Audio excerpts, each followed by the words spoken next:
다준다연구소에서 주최하는 그 구의원 대볼과의 세 번째 강의죠. 구의원님을 직접 모신 건 두 번째고, 제가 했던 오리엔테이션까지 포함하는 세 번째 강의입니다. 원래는 이제 노량진대학교에서 유료 강좌로 이제 개강을 하려고 하다가 수강생이 안 모여서 폐강하고 이렇게 쿨하게 무료로 뜻 있는 사람들이 모여서 들을 수 있게 한번 기회를 마련해 봤습니다. 왜냐면 이게 이럴 때 이렇게 해놓지 않으면 나중에 또 실제로 2018년 지방선거에 출마하려고 하는 청년들이 있을 때 그 청년들이 뭔가 이런 자료를 뭐 찾아볼 수가 없잖아요. 어디 가서 이런 경험을 나눌 수가 없기 때문에 이번 기회에 이렇게 온라인으로라도 영상을 남겨놓는 게 미래에 청년 정치 희망하는 분들에게는 좀 이제 도움이 되지 않을까 싶어서 온라인 강좌 식으로라도 한번 해보자라고 이제 기획을 하게 되었고요. 자, 오늘은 두 번째 순서로 강남구에서 구의원을 하고 있는데, 뭐 강남구에 구의원은 많죠. 근데 이제 더불어민주당 소속의 구의원이라는 점이 굉장히 특이합니다. 강남구는 아시다시피 새누리당이 전통적으로 강세를 보여온 지역인데 더불어민주당도 구의원 당선이 되셨고, 또 그냥 조용히 뭐 야당이 소수파 구의원이니까 조용히 입만 다물고 이제 뭐 월급만 축내고 있는 것이 아니라, 뭐 여서는 뭐 강남구 이렇게 찾아보면 아시겠지만 굉장히 많은 기사가 검색이 됩니다. 굉장히 많은 그 구의원으로서는 거의 웬만한 국회의원보다 더 언론에 많이 등장하는 국회의원급 구의원이라고 할 수 있을 것 같아요. 그만큼 이제 강남구의 아주 유명한 신현희라고 하는 강남구청장님과 각을 세우면서 저격수로서 맹활약을 하고 계시고, 특히 방금 기사에 나온 것처럼 이 최순실 게이트 관련해서도 강남구의 보건소라든가 이런 게 또 연관이 되어 있기 때문에 창원병원 그런 거를 또 조사하는 데 있어서 구의원으로서도 맹활약을 하고 계신 분입니다. 네, 안녕하세요. 더불어민주당 서울특별시 강남구 의원 여선웅입니다. 준비를 좀 열심히 하려고 했는데 잘 들어주시길 부탁드리겠습니다.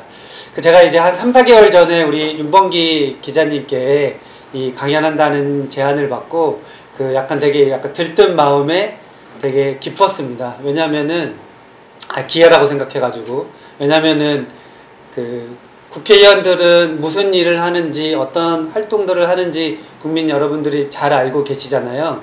근데 이제 구의원, 저 같은 지방의원들은 무슨 일을 하는지 국민들이 잘 몰라요. 뭐 뉴스에도 잘 나오지 않고, 그리고 뉴스에 나오는 그런 내용들은 지방의원들이 사고 쳤을 때 뭐 갑질을 했거나 아니면 비리를 저질렀거나 이럴 때만 이제 뉴스에 언론에 등장하곤 하니까 국민 여러분께서 구의원들이나 지방의원들에 대한 약간 왜곡된 시각을 조금 가지고 계세요. 그래서 지방의원이 왜 필요한가, 없을 것 같다 이렇게 생각하시는 국민들도 많고, 그래서 이번 기회에 여기 계신 여러분들이나 아니면 또 동영상 촬영도 된다고 하니까 구의원들이 어떤 일을 하는지 알리고 싶다, 좀 잘 살려보자, 약간 이런 생각을 했습니다. 그렇게 이제 생각을 해가지고 준비를 열심히 하려고 했는데, 이제 웬걸 이제 이거는 이제 이 최순실 이 사태를 맞이해가지고 뭐 저뿐만 아니라 온 국민들이 되게 우울해하고 무기력하고 일도 손에 잡히지 않고, 저 역시 계속 뉴스 거의 중독자가 된 것처럼 최순실이 어떤 비리를 저질렀나 이런 거 계속 업데이트하고 뭐 하다 보니까는 이렇게 준비를 잘 못하겠더라고요. 그리고 특히나 이제 최순실이 주요하게 활동했던 근거지가 강남인데, 강남에서도 청담동, 논현동 이쪽이에요. 제가 이제 2014년에 당선된 지역이 바로 청담동, 그 다음에 논현 2동, 삼성 1동이거든요. 바로 제 지역에서 이 최순실이 활보를 하며 이렇게 국정농단을 했겠구나 하는 이런 생각에 여기에도 내가 좀 역할이 있겠다 싶어가지고 사실은 여러 가지 좀 연구도 하고 이렇게 했습니다. 제가 최순실 이야기를 조금 앞부분에 이제 조금 이야기를 할 텐데, 이게 구정활동이랑 무슨 관계가 있을까 아마 여러분께서 강의 끝까지 들어보시고 한번 이렇게 생각해 보셨으면 좋겠습니다. 여기가 이제 최순실이 독일 가기 바로 직전에 머물렀던 오피스텔이라고 있잖아요. 이게 이제 청담동 오피스텔인데, 이게 제 지역구입니다. 여기 이제 오피스텔인데, 지난 11월 기준에 의하면은 전국에서 평당 가장 비싼 오피스텔이 바로 여기 이 PM 플러스인데, 여기에 이제 문제의 차움 의원도 여기 바로 있습니다. 여기가 이제 제 지역구니까. 그리고 제가 이제 나중에 그 행감하면서도 이 차움 의원에 관한 자료 그리고 김영재 의원에 관한 자료도 많이 제출을 요구해가지고 여러 가지 이제 의정 활동을 좀 했습니다. 그리고 여기 최순실 카페가 이제 논현동에 있는데 이게 이제 우스개 뭐 약간 농담삼아 이야기하자면은 제가 최순실보다 더 많이 간 카페예요. 제 단골이에요. 여기가 최순실 카페가 제 집 바로 근처에 카페가 있거든요. 그러니까 바로 근처에 있는 커피숍이라서 제가 그 공부하거나 사람들 만날 때 주로 많이 이용을 했어요. 왜냐하면은 주택가여서 이렇게 사람들 모일 수 있는 공간이 별로 없는데 이렇게 좀 주택한 곳에 조금 한적하게 있어가지고 사람 만나기도 굉장히 좋고 제 비밀 아지트였는데 알고 보니까 최순실의 아지트였다는 이게 이제 최순실인데 희한하게도 그 활동했던 그런 회사나 이런 그 장소들이 그 대로변이나 이런 데가 있는 게 아니라 이렇게 주택가에 이렇게 있어요. 나중에 보면 아시겠지만은 그 미르재단이랑 K스포츠 그 다음에 플레이그라운드 하는 곳도 다 주택가에 있습니다. 그러니까 주택을 개조해가지고 약간 회사처럼 쓰는 스튜디오처럼 쓰는 공간인데 그 K스포츠 재단 같은 경우에는 제가 그 자주 가는 그 세탁소 크린토피아라고 있는데 거기 바로 뒷건물이에요. 그러니까 얼마나 주택가에 그렇게 건물이 위치했는지 알 수 있겠죠. 그 이 최순실 카페 같은 경우에는 제가 이제 좀 자료도 받고 이래가지고 혹시라도 최순실이 그 거쳐갔던 그 곳에 다 비리가 그동안 발견이 됐었잖아요. 그 큰 것이든 작은 것이든. 그래서 지금 최순실이 뭐 한 게 없었나 이렇게 지금 사실은 계속 좀 연구를 추적을 계속 하고 있습니다.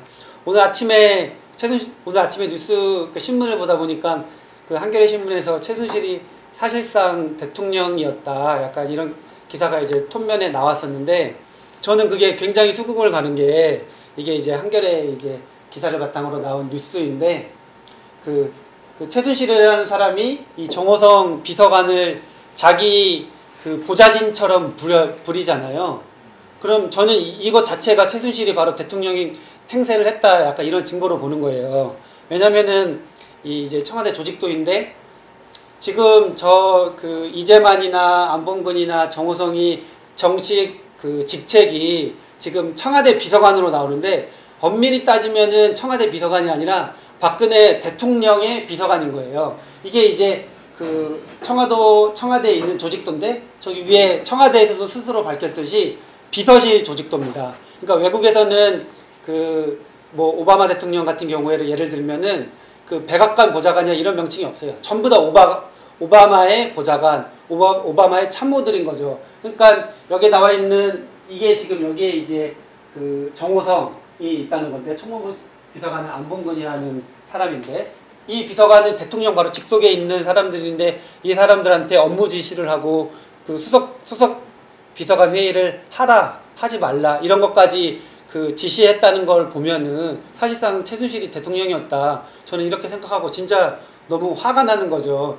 그 지금 앞으로 내일도 이제 국조가 있고 계속 쭉 있을 텐데 이런 것들을 그 청문회나 아니면은 특검에서 꼭 밝혔으면 좋겠다. 이렇게 저는 생각을 하고 있습니다. 이 부분에 있어서 그 강남구 의원으로서의 역할도 충분히 있다고 보고 나중에 또 이야기하겠지만 그런 역할들을 제가 어떻게 찾고 이렇게 해냈는지 이런 과정을 조금 이야기해드리도록 하겠습니다. 그 본격적으로 말씀을 드리면은 구의원은 무슨 일을 하는가? 사실은 저희 구의원들의 하는 일 전부가 법적 근거를 가지고 있습니다. 구의원도 하나의 이제 공무원이잖아요. 공무원, 선출직 공무원이라고 하는데, 지방 공무원에 속하기도 하고, 선출직 공무원이라고 하는데, 이 공무원들의 권한은 전부 이제 법에 명시가 되어 있죠. 그 법 밖에 있는 일을 하면은 이번 박근혜 대통령의 제목처럼 직권남용이 되는 거죠. 법 안에서 테두리에서 정해진 일들을 해야 되는데, 그러면은 구의원들이 어떤 일을 할 수 있게 법에서 정해졌느냐. 가장 첫 번째 근거는 헌법에 나와 있습니다. 헌법 117조, 118조를 보면은 지방의회에 관한, 지방자치에 관한 내용이 담겨져 있는데 딱 이 두 조문이에요. 첫 번째 조문은 자치단체를 둔다. 그리고 그 118조가 지방자치단체는 의회를 둔다. 이렇게 나와 있습니다. 그 강남구 의원이나 지방의원이나 모든 기초광역의원들은 바로 이 헌법에서 비롯해서 의정활동, 쉽게 말해서 공무활동을 하고 있는 거죠. 여기 이제 118조 2항을 보면은 그 지방의원의 그 관한 사항을 이제 법률로 정한다가 나와 있는데 그 지방자치법을 잠시 한번 또 들여다보겠습니다. 지방자치법에서 지방의회에 관해서 규정을 하고 있는 그 조문은 제30조랑 제92조거든요. 그 중에서도 핵심은 바로 이 네 가지 조문입니다. 첫 번째가 39조. 이게 이제 그 지방의회 의결사항인데요. 쉽게 말하면은 지방자치단체가 할 수 있는 일을 법적으로 법적으로 가능하게 해준다. 법적으로 완성시켜주는 일을 바로 지방의회가 의결로서 하는 것입니다. 예산 심의라든지 아니면 조례 제정 개정이 바로 이 39조 안에 담겨져 있습니다. 그리고 40조죠. 서류 제출 요구인데 지방의원은 지방자치단체장에게 지방사무에 관해서 무슨 일을 사무에 관한 그 업무를 어떻게 진행을 했는지 쉽게 말하면 자료를 요청받을 수 있습니다. 그 지방의원이 일을 잘하냐 못하냐 국회의원도 마찬가지지만 그 행정부나 자치단체한테 얼마나 자료를 좋은 자료를 받아내느냐 이게 그 지방의원의 그 능력 중에 하나죠. 저 같은 경우에는 강남구 보건소에 딱 시의적절하게 그 자료를 요청을 해가지고 뭐 이번 건도 마찬가지지만 지난번에도 뭐 사실상 이렇게 특종처럼 그렇게 하나를 했었는데요. 그것도 어떻게 했는지 나중에 한번 또 살펴보고요. 그 다음에는 그 저희가 이제 국회의원들은 국감을 하잖아요. 그 지방의원들은 이제 행감이라고 하는데 그 행감이라는 거를 1년에 한 번씩 해요. 그러니까 1년에 한 번씩 그 지방자치단체는 강남구 그 그러니까 의회한테 그 감사를 받는 거죠. 그러니까 이 감사에서 이제 정례적으로 하기 때문에 그 지방자치단체가 약간 이제 좀 긴장을 하고 자료가 1년 동안 했던 일, 지난 1년 동안 했던 일을 이제 강남구 의회, 그러니까 그 지방의회한테 검사를 받는다. 이렇게 생각하시면 되고요. 그리고 이제 제42조가 그 국회를 예를 들면은 총리한테 대정부 질문하잖아요. 그거랑 마찬가지로 뭐 강남구 예를 들면은 구의원이 구청장한테 질문을 할 수 있습니다. 이런 일을 왜 이렇게 했습니까? 뭐 예를 들면은 지난 여름에 그 어떤 행사를 했는데 이 행사가 왜 이렇게 부실합니까? 이렇게 따지고 공개적으로 물을 수 있는 그런 법적 근거가 바로 제42조를 통해서 발생을 하는 겁니다. 그러면은 차근차근 이제 지방 의원이 어떤 일을 하는지에 대해서 한번 살펴볼게요. 이게 지난 지방의회는 이제 1년에 한 번씩, 그러니까 1년에 2번의 정례를 하게 되어 있는데요. 이게 이제 두 번째 정례예요. 한마디로 제 스케줄인 거죠. 1월 15일 날에 본회의를 시작을 하고 그 25일 날부터 쭉 이제 상임위에 올라온 안건들을 처리를 합니다. 그러니까 이게 보통의 저의 주 업무라고 보시면 돼요. 지방의원들의 주 업무라고 보시면 됩니다. 그러니까 예를 들어서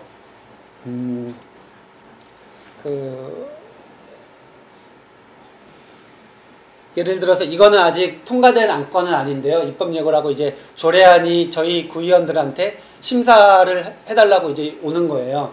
그러니까 이 해당 과에서 그 강남구에서 해당하는 구세를 내잖아요. 구세를 감면을 시켜줄 필요가 생겼는데 그거를 이제 최종적으로 감면을 해줄 그 법적인 조례는 저희 구의회가 가지고 있기 때문에 구의원들한테 이렇게 이제 자료를 보는 거죠. 그러면은 제가 이 자료를 그 구청 측에 받아보고 이게 이제 통과가 돼야겠다. 꼭 필요한 일이다. 그러면은 통과를 시켜주는 거고 아니면 여기서 의문이 나는 사항이 있으면은 물어보고 해서 이제 이거를 수정시킬 수도 있고 이렇게 할 수도 있습니다. 근데 지금 법의 테두리를 보면은 법률 밑에 이제 시조례랑 구조례가 있는데 제가 이제 2년 년 동안 활동을 하다 보니까 거의 대부분의 구조례 같은 경우에는 새롭게 조례를 만드는 게 거의 드물어요. 왜냐하면은 이미 다 짜여져 있고, 그리고 그 짜여진 것도 법률에 어긋나면 안 되기 때문에 대부분 개정을 하는 거죠. 그러니까 무슨 사항이 바뀌어가지고 변경을 하는 거고, 이것도 이제 그 개정을 하는 건데, 이렇게 그 내용이 오면은 보통에 이제 그 의정 활동을 할 때 사무실에서 이걸 심사를 하게 되는 거죠. 그리고 아까 여기 이제 지방의회 권한 중에서 예산을 심의하고 확정한다가 있는데, 이게 또 굉장히 중요하죠. 이번에 강남구에 올라온 예산이 약 7천억 정도 되는데, 그 7천억 원을 어떻게 쓸 것인가, 세심하게 사업안이 올라와요. 그렇지 않은 경우 이제 뭉뚱거려서 올라오는 경우도 있는데, 보통 이렇게 되게 자세하게 올라온다 이렇게 보시면 돼요. 그러면은 그 사업안이 거기서 쓰는 돈이 적절한가, 이거를 이제 지방의원들이 판단을 하는 거죠. 하나 또 예를 들면은 이번에 올라온 거예요. 아직 통과는 안 됐는데, 강남구에서 태극기 개항을 활성화를 한다고 해서 약 1억 4천만 원의 예산을 내년도에 써야겠다, 이렇게 이제 구의회한테 그런 예산안을 보냈는데, 이게 적절한가를 제가 좀 따져봐야 되죠. 이제 아까 말씀드린 것처럼 이렇게 자세하게 나와 있잖아요. 태극기 한 장, 태극기 하나당 구매 액수까지 나와 있어요. 7,500원.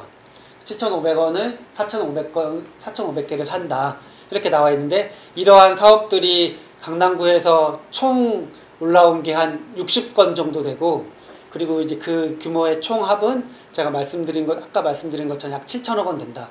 그러니까 예결위에서 구의원들이 7천억 원의 예산을 우리의 세금을 잘 쓰는지 못 쓰는지 이거를 판단하는 건데, 강남구 같은 경우에는 약간 규모가 약간 큰 편에 속하거든요. 인구가 약 58만 정도라고 하는데, 제주도 인구가 약 62만인가 5만인가 그래요. 제주도는 특별자치도라고 해서 광역단체급인데, 강남구의 구청장이 할 수 있는 직간접적으로 국민들한테 영향을 미칠 수 있는 게 58만 명이 되는 대한민국 국민에게 영향을 미칠 수 있는 자리고, 제주도는 62만 명한테 영향을 미치는 거죠. 그러니까 강남구 공무원이 1,500명인데, 여성가족부나 제가 살펴본 바에 따르면은 중앙정부로 따졌을 때도 결코 작은 규모가 아니거든요.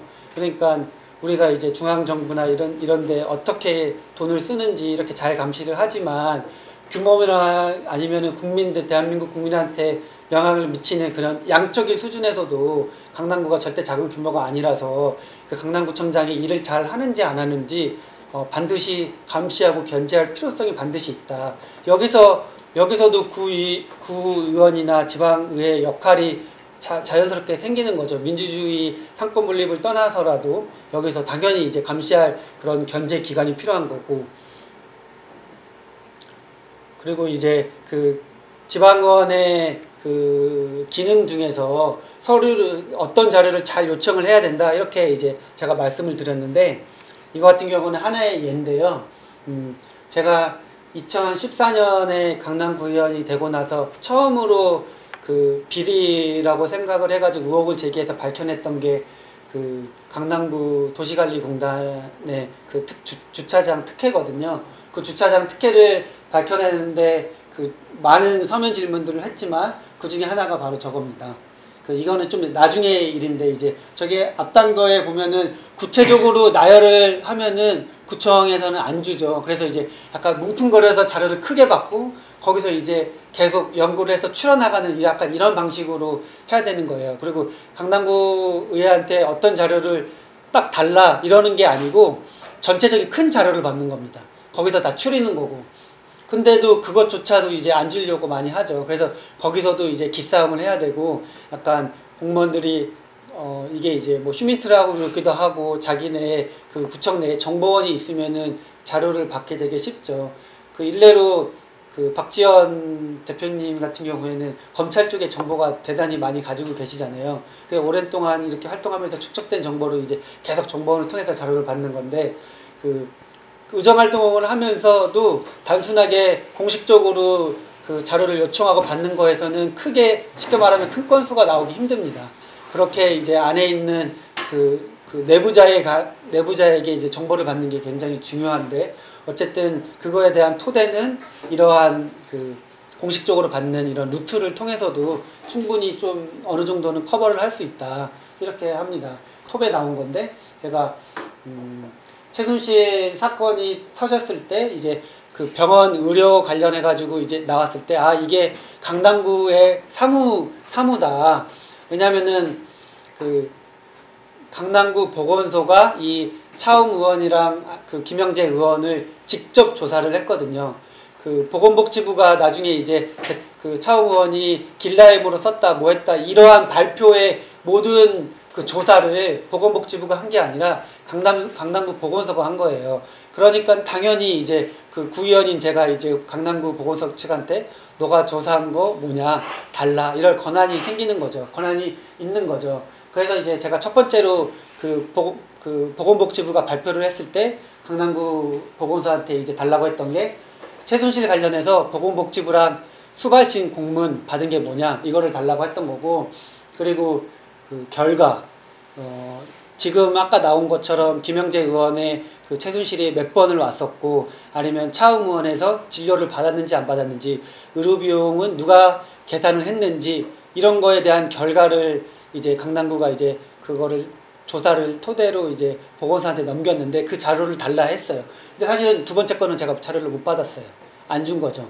개인정보나 아니면 의료정보 그 이유를 들면서 못 받았는데 사실은 이렇게 핵심 정보들은 어떤 기업이나 아니면 개인들이 나오는데 그거는 굉장히 자료를 받기 힘들죠. 국회의원들도 그거는 자료 받기 힘들어요.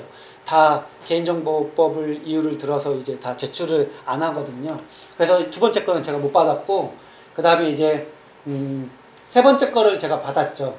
그 여기서 세 번째 것도 받았고 그 다음에 이제 차움 의원이랑 김영재 의원들 관련해서 이제 그 자료를 받았는데 이 강남구 입장에서는 제가 이 자료를 달라고 하면은 그냥 일단 무섭죠. 덜컥. 지금 이렇게 전 국민적으로 이렇게 관심이 있는데 혹시라도 그 자기네들은 이 전체적인 그림을 모르잖아요. 그 중에 하나를 그 제공을 해가지고 제가 이제 그 언론한테 공개도 많이 하고 하니까 그거를 이제 강남구한테 몇 번은 계속 이제 두려워가지고 이거 나가고 제가 그 SBS 뉴스가 나갔는데 그 뉴스 나가고 나서 강남구 공무원들한테 연락을 받은 거예요. 자기가 되게 입장이 곤란하게 됐다. 뭐 이러면서 이제 강남구에서 공식적으로 밝힌 거는 뭐 자기가 인사당 불이익을 받게 되니 그런 것 좀 감안하게 해달라. 그러니까 이런 이야기도 많이 받고 막 그래가지고 이제 어쨌든 이런 것도 공개나 아니면 이렇게 할 때도 굉장히 그 법률적으로 문제가 없는지 이런 거를 좀 살펴봐야 돼서 굉장히 좀 까다로운 면이 있습니다. 우리 여기 서대문 전문위원도 계시지만 그 저희가 이제 구의원들, 지방의원들 같은 경우에는 국회의원들처럼 특별하게 이제 그 보좌진의 도움을 받는 게 아니라서 이런 법률 같은 것도 아는 변호사한테 물어봐서 특별하게 이제 명예훼손 같은 거가 뭐 그렇게 이제 고발당할 그런 우려가 없는지 이런 법적 걸투도 다 거쳐야 되고요. 아무튼 이런 구의원이 만약에 당선이 돼가지고 일을 잘하려면은 일단은 가장 잘해야 될 게 이런 자료 제출 요구 이거를 굉장히 신경을 써야 되죠. 근데 자료 제출 요구도 사실은 알아야 뭐 어떤 자료를 달라고 할 수가 있어요. 이런 같은 경우에도 제가 의료 뭐 하나도 모르잖아요. 근데 강남구 보건소가 그 관련 병원의 의사 면허증이라든지 건물 평면도 이런 거 의료 뭐 면허 이런 거를 가지고 있는지 없는지조차 모르면 이거 자료를 달라고 못하죠. 저는 이제 공부를 했습니다. 저도 딱 이렇게 나왔을 때 의료기관 강남구 보건소가 어떻게 정보를 가지고 있는지 그걸 다 공부를 해가지고 그 자료를 달라고 하고 그리고 이게 이제 자료가 온 건데 강남구에 자료가 온 건데 이게 뭐 어차피 국물이니까 이제 공개해도 될 것 같아가지고 공개를 하는데 뭐 이렇게 대부분 안 오죠. 뭐 이거 같은 경우도 이제 공문만 했는데 이렇게 안 오고 이거는 아까 그 제 43조인가요? 그게 이제 행정감사를 통해서 그 구의회가 어떤 일을 하는 그 자치단체가 어떤 일을 하는지 알 수가 있는데 제가 이번에 행감을 통해서 밝혀낸 부분이 이제 SBS 뉴스에 나왔어요. 사실은 국회의원들 국감은 뉴스에 많이 나오잖아요. 이 구의회 행감은 뭐 뉴스에 원래 보도가 잘 안 돼요. 그리고 이날 같은 경우에도 제가 이제 그 전날 페이스북에 내일 행감을 하는데 그 차움이랑 김영재 의원을 직접 조사했던 보건복지부, 그러니까 우리 강남구 관계자가 나온다. 내가 거기에 대해서 질의를 할 거니까 뭐 궁금한 거 있으면 나한테 물어봐라. 이렇게 했더니 그 다음날 아침에 갔더니 방송사에서 3-4군데가 아마 취재를 온 거예요. 강남구 구청 입장에서는 깜짝 놀란 거죠. 원래 무조건 공개가 원칙인데 이렇게 취재가 나오니까 또 무섭잖아요. 그래서 사실은 이 행감이 제대로 못했어요. 1시간 동안 강남구에서 행감을 거부한다고 그래가지고 이게 말도 안 되는 일인데 1시간 동안 계속 실갱이를 하다가 그 언론 비공개를 전제로 이제 제가 이제 행감을 했고 그 행감을 통해 근데 결과적으로는 강남구가 되게 실수를 한 거예요. 이때 나온 게 이제 실수는 이때 나온 게 이제 그 김영재 의원에서 프로포폴이라는 쉽게 말하면 마약류 항정신성 의약품을 썼는데 그게 김영재 의원이 그 항정신성 의약품은 구입했다는 거는 기존에 언론 보도가 나왔어요. 근데 이게 최순실한테 바로 갔을 것이다, 처방이 갔을 것이다. 이거는 이제 논리적으로 연결이 안 됐는데 그 프로포폴이 가장 문제였는데 제가 이제 그 행감하면서 김영재 의원은 향정신성 의약 품목을 딱 한 가지만 취급하고 있다는 사실을 이제 확인을 한 거죠. 그러면은 자연스럽게 최순실 자매한테 갔던 향정신성 의약품은 프로포폴 하나밖에 없다. 이게 이제 자연스럽게 논리적으로 완성이 돼가지고 이제 뉴스에 나온 건데 이렇게 뒷걸음 치다가 하나 잡은 거죠. 이거를 제가 동영상을 준비를 했는데 같이 한번 보려고. 최순실 씨 모녀가 성형시술을 받았던 김영재 의원에서 수면 마취제인 프로포폴을 처방해온 사실이 확인됐습니다. 최 씨 모녀는 이 의원에서 가명으로 130차례가 넘는 진료를 받았는데 프로포폴을 처방받았다면 어디로 갔을지에 관심이 쏠리고 있습니다. 안서연 기자입니다. SBS가 입수한 서울 강남보건소에 대한 행정감사 속기록입니다. 김영재 의원은 그렇겠지만 행정감사 속기록이 이렇게 언론 타기가 쉽지 않습니다. 국감도 아니고. 성형시술을 하면서 수면 마취제는 한 종류만 사용하고 있었습니다. 구 의원이 한 종류의 향정신성 의약품이 프로포폴이냐고 묻자 강남구 보건소 양모팀장은 그렇다라고 답변했습니다. 실제로 이 의원의 마약류 보관 창고에는 191개의 프로포폴이 남아 있었습니다. 최순실 씨 모녀는 이 의원에서 2013년부터 최보정이라는 이름으로 136차례나 진료를 받았습니다. 성형시술에는 통상 수면 마취제가 사용되는 점을 감안하면 최 씨 모녀에게도 프로포폴 처방이 내려진 것으로 보입니다. 최 씨 모녀의 진료 차트에 대한 추가 조사를 하지 않아 중단돼가지고 계속 1시간 동안 이제 프로포폴이 처방됐는지 밝혀내지 않았습니다. 의혹이 있으니 그래서 그 부분에 대해서 확인을 했냐, 확인하지 않았다. 오히려 이런 인터뷰를 더 했죠. 비공개를 해가지고. 최순실 씨가 차움 의원에서 대리 처방받은 주사제가 청와대로 빼돌려진 사실이 드러난 만큼 김영재 의원의 프로포폴 행방에 대해서도 조사가 필요해 보입니다. SBS 안서연입니다. 이게 이제 11월 23일 날에 2주 전에 한 건데 오늘 SBS 1면에 나온 거는 최보정이라는 게 박근혜 대통령일 거다. 이런 게 이제 약간 의혹이 나온 거죠. 이것도 이제 구의원들이 이제 대부분 제가 근데 2년 동안 활동을 하다 보니까 구청 시스템이 특별하게 이제 공무원들의 비리나 이런 게 굉장히 많이 근절됐어요. 지방 같은 경우에는 약간의 이제 그런 경향이 있다고는 하는데 도시, 그러니까 서울 같은 경우에는 제가 볼 때는 거의 비리가 거의 없어요. 강남구 같은 경우에도 비리 공무원 이렇게 징계하는 거 보니까 음주 단속 걸려가지고 징계당한 거 빼고는 돈을 챙긴다거나 이런 게 거의 없습니다. 근데 이제 되게 특출나게 이제 하나가 제가 잡은 게 있어요. 이게 이제 일명 압구정 428 주차장인데 압구정동 428, 그러니까 압구정 현대백화점 바로 옆에 주차장이 공영 주차장이 하나가 있는데 그 주차장이 많은 사람들은 현대백화점 부설 주차장이라고 알고 있어요. 근데 사실은 강남구 공영 주차장이거든요. 근데 그 주차장을 현대백화점이 거의 20년 동안 뭐 무상은 아니고 돈을 주면서 썼는데 거기에 대해서 그 많은 언론이나 아니면 구의에서도 계속 의혹이 나왔어요. 이거 약간 특혜다. 근데 결국에는 그 결정적인 한 방이 없어가지고 그냥 특혜로만 나오고 끝났었는데 제가 이거를 그 들어가자마자 이제 집요하게 좀 파헤쳐가지고 끝까지 물고 늘어진 거죠. 이거 같은 경우에는 제가 그 강남구로부터 명예훼손까지 당하면서 이제 당시에는 굉장히 힘들게 좀 싸웠는데 지금 작년에 거의 1년에 하나씩 이제 결과가 나오고 있는데 작년에 이제 검찰에 강남구에서 자체 조사로 이게 문제가 있다 스스로 인정하고 그 검찰에 이제 수사 의뢰했고 1년이 지난 이 시점에 지난주에 이제 검찰에서 이게 문제가 있다. 공단 이사장이 비리를 저질렀다. 이렇게 해가지고 그 고발을 했어요. 그러니까 사실상 제가 처음에 제기했던 의혹이 이제 사실로 드러난 거죠. 이거는 뭐 제가 봐도 좀 잘했다. 비리를 파헤치는 게 되게 쉽지 않았는데 그리고 다른 사람들이 계속 의혹이라고 비리라고 주장을 했었는데 결국은 한 방을 잡은 게 이제 제가 여기서 또 자료를 또 요청을 해가지고 거기서 이제 잡은 거거든요. 이 같은 경우에도 그 뭐 이제 보도에 많이 돼가지고 뭐 뉴스에도 많이 나오고 했었습니다.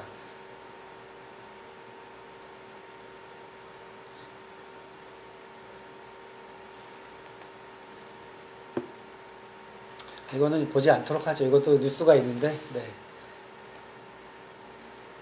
제가 이제 그 보도하고 나서 강남구 측에서는 이게 여선욱이 되게 헛소리 하는 거다. 자기네들은 일 열심히 하고 있는데 왜 그러냐 이러면서 이제 명예훼손을 한 거고, 그러면서 이제 이렇게 이제 언론 플레이 계속 하고 막 그랬었죠. 근데 이게 작년 기사인데요. 이거 작년에 이제 그 문제가 있다. 강남구에서 스스로 약간 인정한 그런 거고, 이번에 이제 며칠 전에 이게 문제가 있어가지고 검찰에서 기소를 한 거죠. 이 이사장이 되게 근데 악질이에요. 자기가 2014년에 이사장직 물러나면서 저를 명예훼손으로 고발을 한 거예요.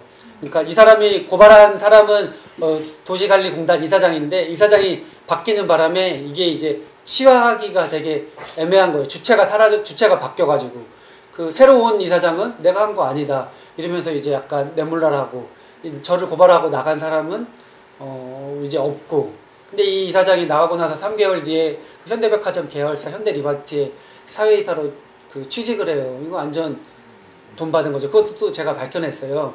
그 현대리바트 그 주주총회에서 보면은 이사 교체할 때 이제 공고를 하게 돼 있거든요.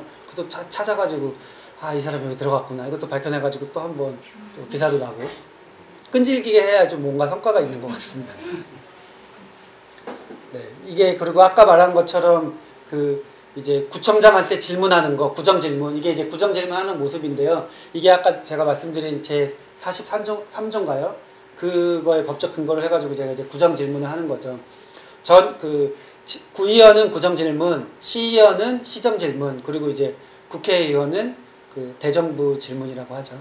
조금 급이 이제 구정질문이라고 하면 어색하게 생각하시는 분들이 굉장히 많아요.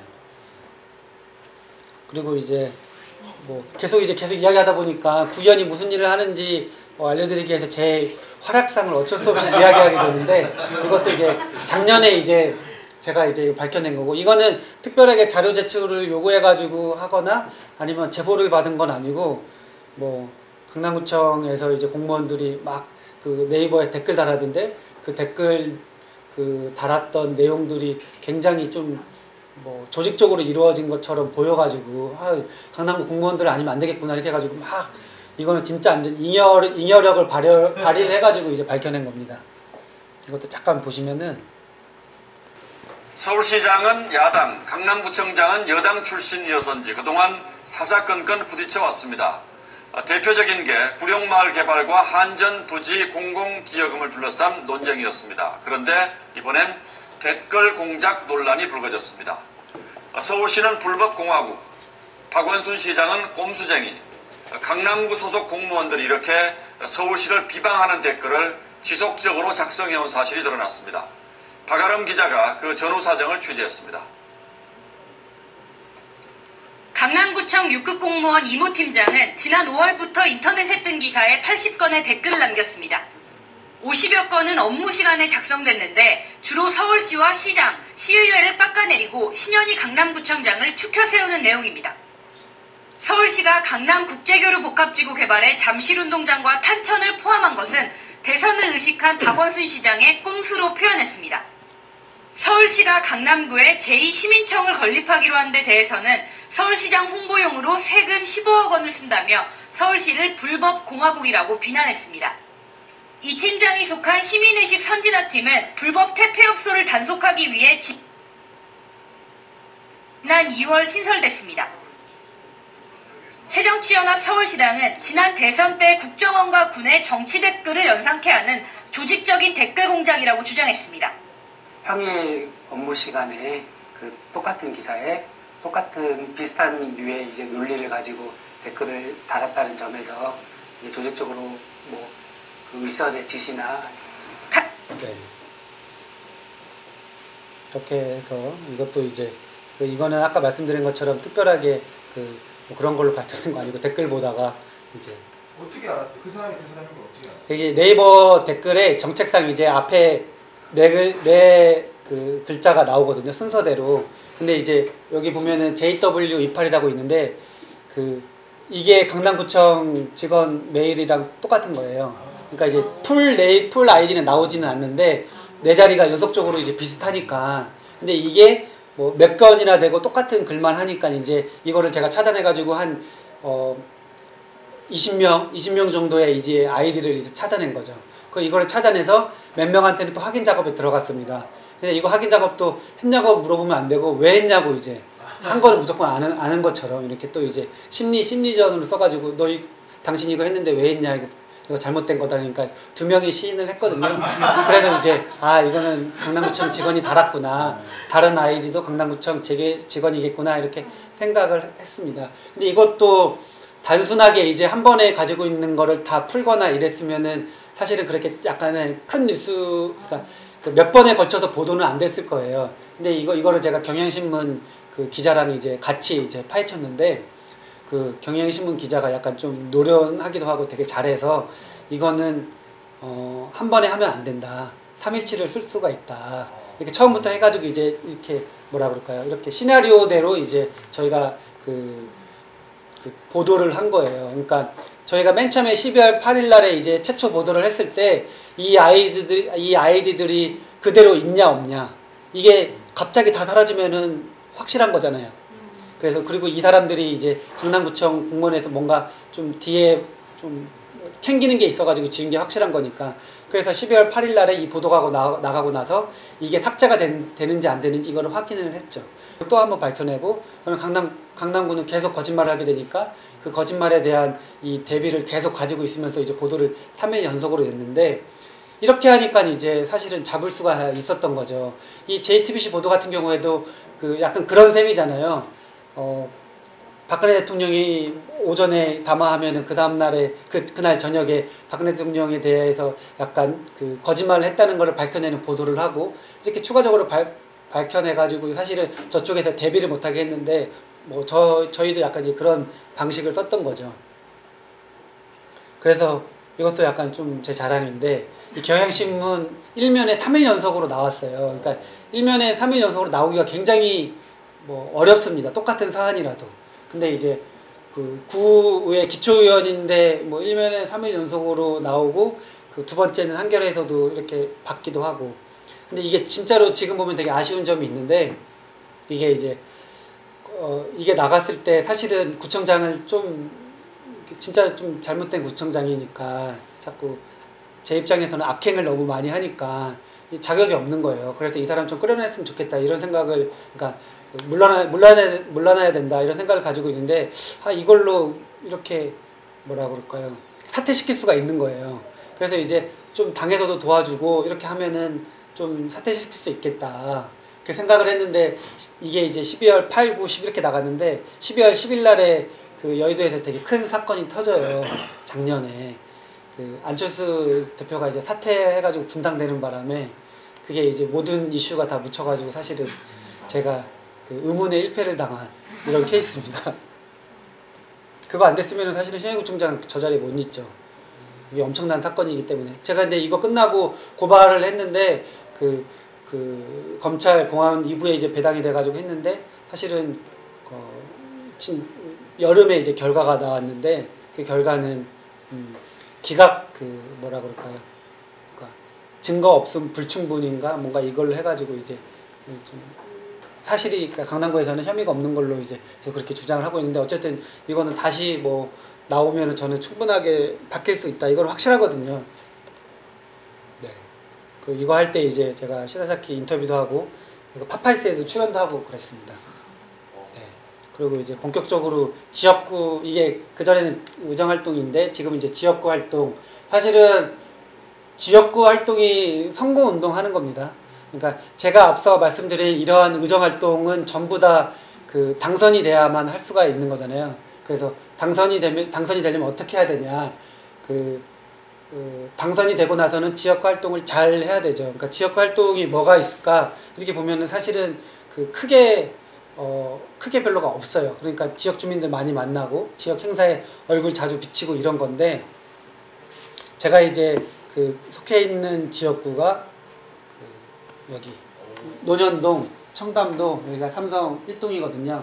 그러니까 논현동, 삼성 1동, 청담동에 있는 행사는 다 잘 쫓아다녀야지 지역구 활동을 열심히 했다 이렇게 이제 평가받을 수가 있어요.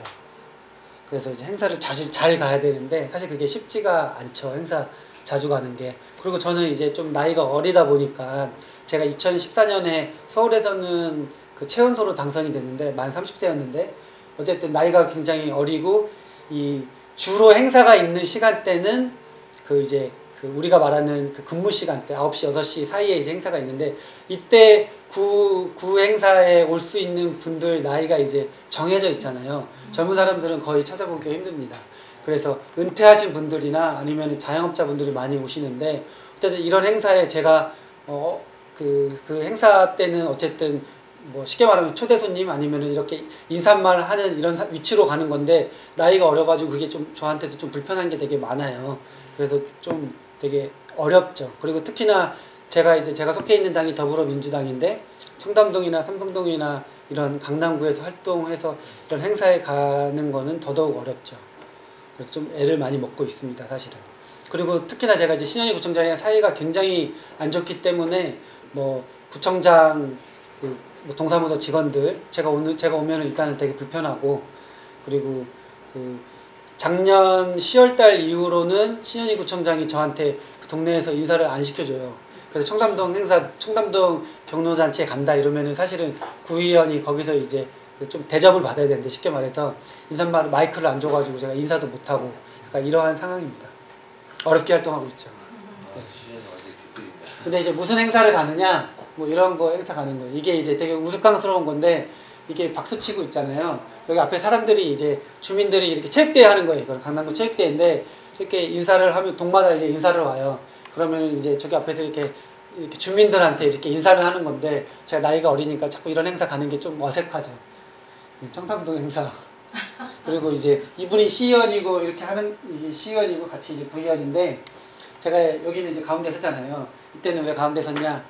청담동 주민들이 이제 지나가게 돼서 이제 가운데로 이제 배려받아가지고 이제 인사받고 뭐 이런 행사 가는 겁니다.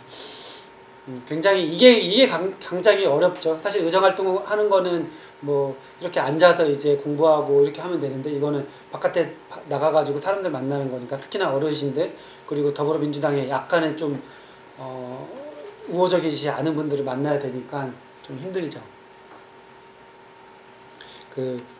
제가 이제 2014년 선거 운동기를 약간의 이제 말씀을 드리면은 저는 이제 논현 이동 쪽에 있는 그 오피스텔을 하나를 그 이제 사무실로 썼어요. 그래가지고 이제 구했는데 저는 다른 분들처럼 뭐 돈이 뭐 많거나 이렇지가 않아가지고 큰 사무실을 쓴 게 아니고 이것보다 더 적은 오피스텔을 하나 임대를 해가지고 거기서 이제 선거운동을 했습니다.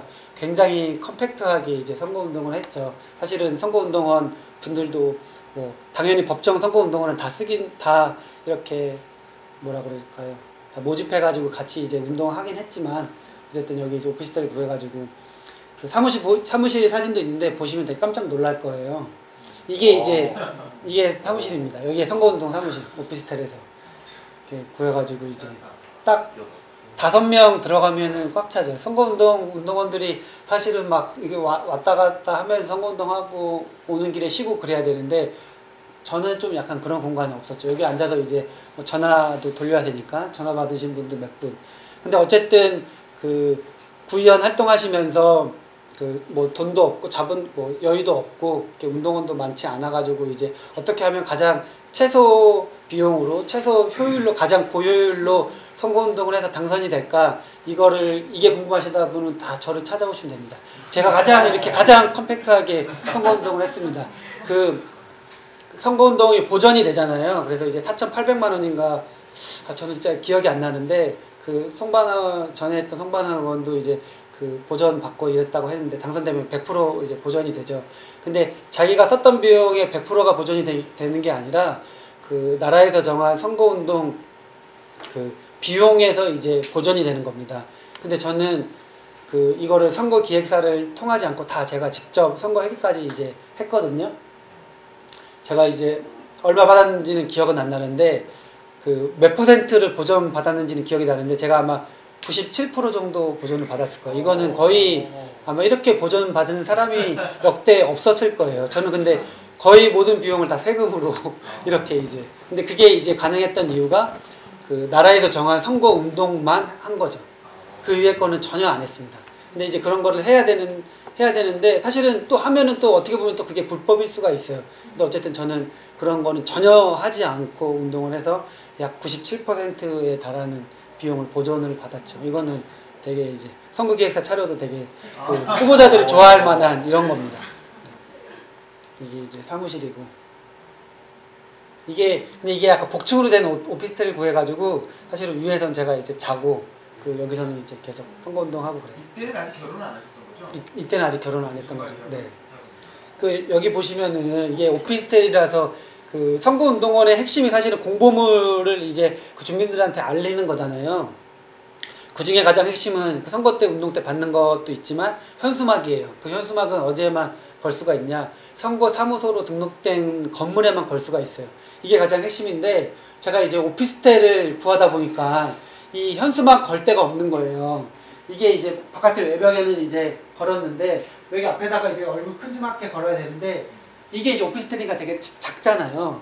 그래가지고 옆에 계시는 오피스텔 주민분들한테 이제 다 양해를 구해가지고 제 선거운동 하는데 좀 도와달라고 그래가지고 이렇게 해가지고 이제 구한 거죠. 그리고 강남에서는 선거운동 사무실 잘 안 빌려줘요. 왜냐면은 뭐 하여튼 좀 그런 그 뭐라 그럴까요? 하여튼 더불어민주당도 싫고 이런데 엮이기 싫어하는 분들, 건물주인 분들이 되게 많아서 굉장히 힘들고, 오피스텔 같은 경우에는 더더욱 힘들죠. 근데 이때 진짜 제가 발품은 팔고 해가지고 뭐 그 지하철역이니까 목은 좋은 거죠. 그래서 찾아가지고 그 건물 그 관리하시는 분한테도 사정사정해서 바깥에다 외벽에다 걸고 이렇게 했죠. 이거 할 때도 그 굉장히 좀 되게 애를 먹었습니다. 그 전현희 의원님 같은 경우는 이번에 총선할 때 그 건물에 걸었는데 건물주가 나중에 뜯어버렸어요. 못 걸게. 그런 일도 있었거든요. 어쨌든 근데 이제 선거운동 하다 보면 가장 중요한 게 선거사무소에 이 선거 공보물 현수막 따는 거, 이게 가장 중요하죠. 그리고 시작이고,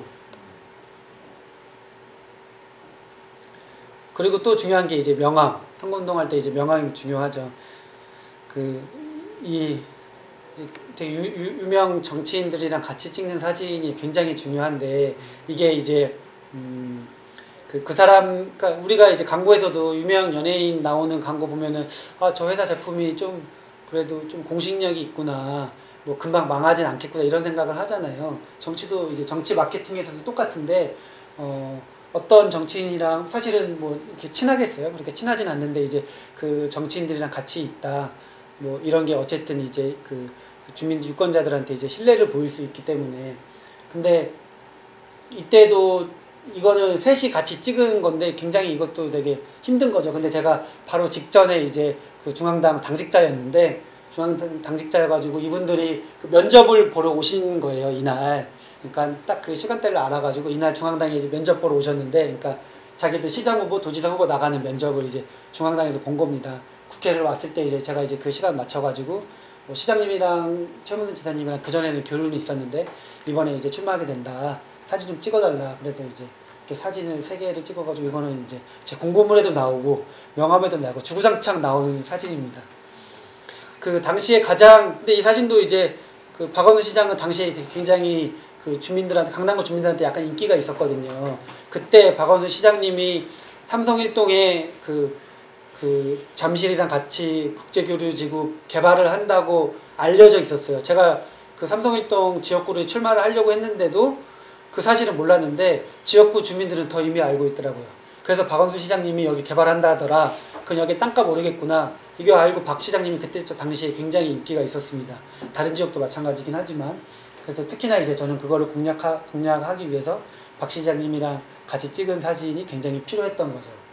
그리고 여기에 이제 경력 같은 거 주민 유권자들이 좋아할 만한 경력인데 제가 사실은 그 강남구에 초중고를 나오지를 않았어요.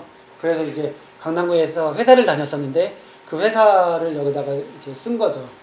그 운 좋게도 제가 다녔던 그 회사 모두가 삼성일동이랑 논현 이동에 있어가지고 그쪽 논현 이동에 있는 사람은 제가 한국간세무역개발원이라는 데서 그 연구원을 했었는데 그쪽 논현 이동에서는 뭐 다 알죠. 그쪽 주변에 있는 사람들은 저기 회사가 있구나.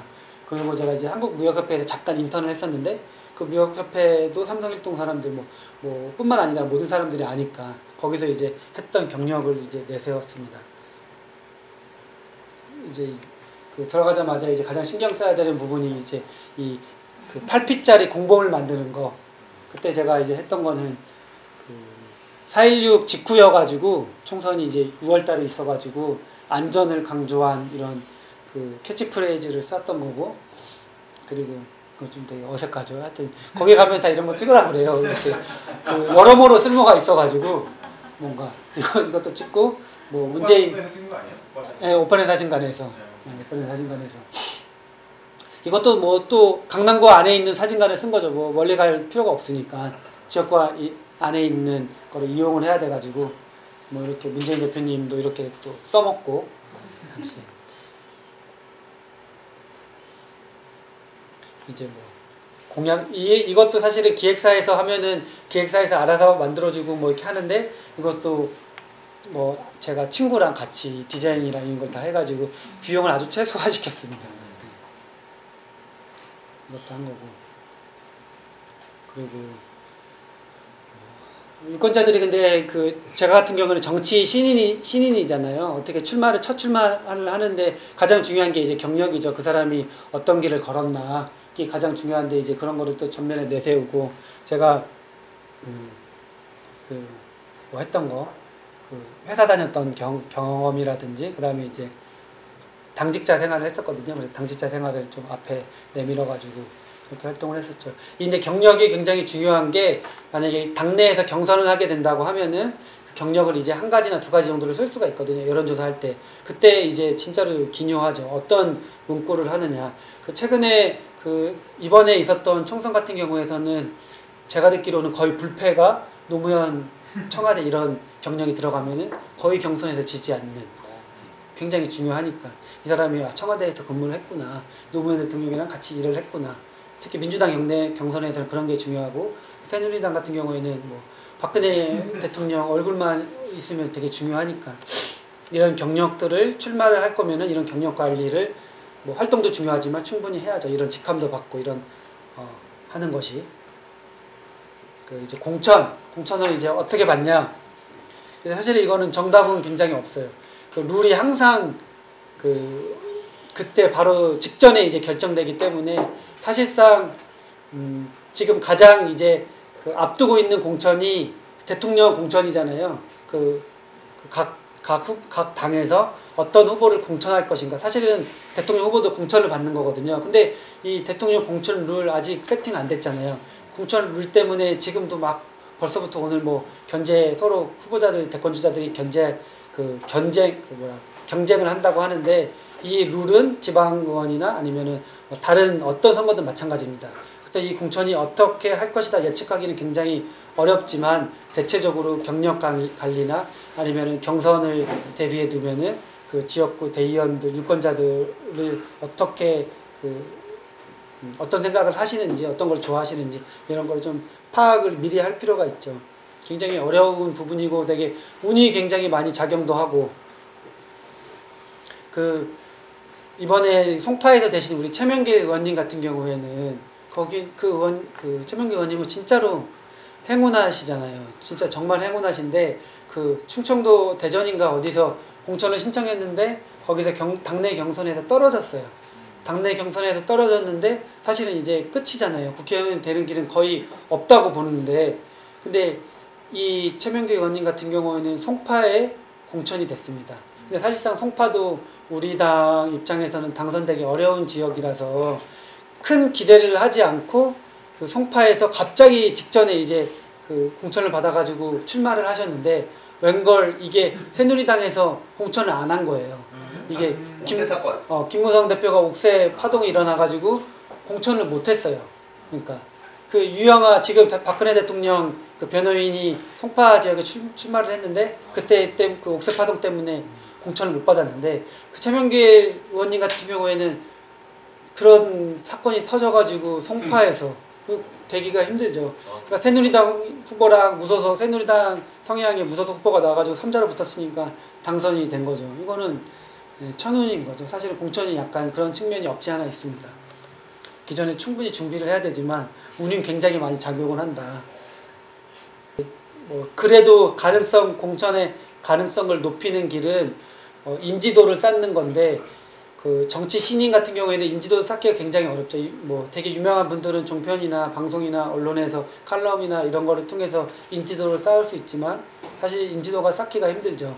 그 국회의원 같은 경우에는 예전에는 몰랐는데 지금은 지방자치가 굉장히 꽤 많이 그 역사가 오래돼서 국회의원에 나가려면은 지방의원들도 다 꺾어야 되고 서울 같은 수도권 같은 경우에는 장관 출신도 국회의원 공천받기가 굉장히 어려워졌어요. 예전에는 장관이나 청와대 출신이면은 공천받는 게 그렇게 어렵지 않았는데 지금은 굉장히 어렵게 됐습니다.